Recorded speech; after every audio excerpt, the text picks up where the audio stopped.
लक्ष्य पूरा होगा या नहीं, ये सोचे बिना हमें सिर्फ बेहतर से बेहतर कोशिश करनी चाहिए। महाभारत का प्रसंग जो बताता है कर्मों का फल इंसान के हाथ में नहीं है। किसी भी काम की शुरुआत में ये नहीं सोचना चाहिए कि सफलता मिलेगी या नहीं, लक्ष्य पूरा होगा या नहीं, क्योंकि कर्मों की सफलता या असफलता इंसान के हाथ में नहीं है। महाभारत में श्री कृष्ण ने अर्जुन को यही उपदेश दिया था कि तुम सिर्फ कर्म करो, फल की इच्छा मत करो। जो लोग धर्म के अनुसार कर्म करते हैं उन्हें सफलता जरूर मिलती है। ये बात महाभारत के एक प्रसंग से समझ सकते हैं। श्री कृष्ण ने अर्जुन को समझाया, तुम सिर्फ बेहतर कोशिश करो। दुर्योधन सभी पांडवों को मार देना चाहता था, इसीलिए उसने लाक्षागृह में पांडवों को मारने की योजना बनाई।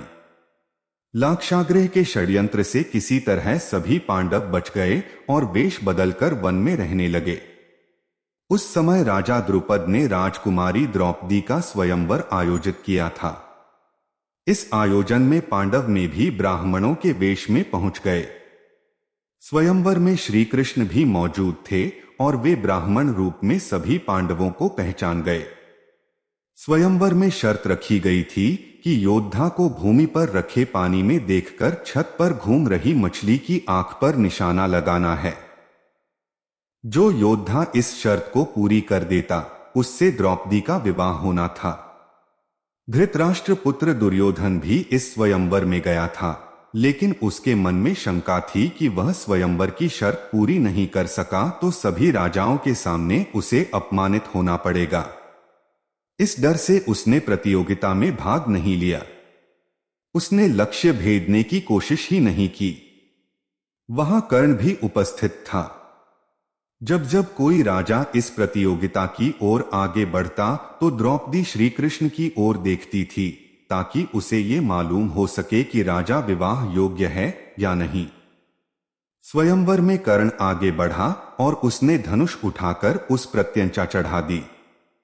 श्री कृष्ण जानते थे कि कर्ण स्वयंवर की शर्त पूरी कर सकता है। उन्होंने द्रौपदी को इशारा कर दिया कि ये तुम्हारे लिए उपयुक्त वर नहीं है। इशारा मिलते ही द्रौपदी ने घोषणा कर दी कि वह किसी सूत से विवाह नहीं कर सकती।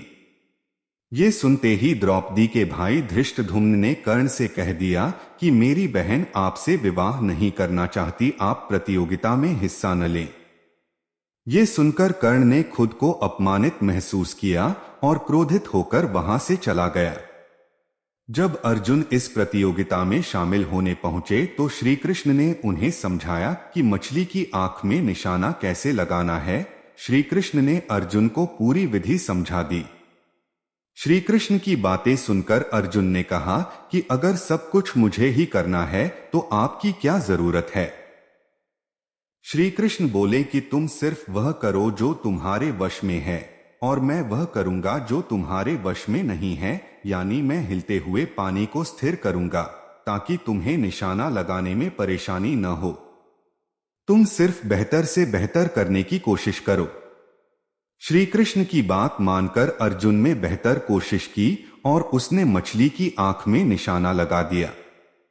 इस प्रसंग की सीख यह है कि हमें अच्छी से अच्छी कोशिश करनी चाहिए। कर्म करते समय फल की इच्छा नहीं करनी चाहिए। अगर फल हमारे पक्ष में नहीं आता है तो निराशा का सामना करना पड़ता है। अपना काम पूरी ईमानदारी से करेंगे तो सफलता जरूर मिलती है।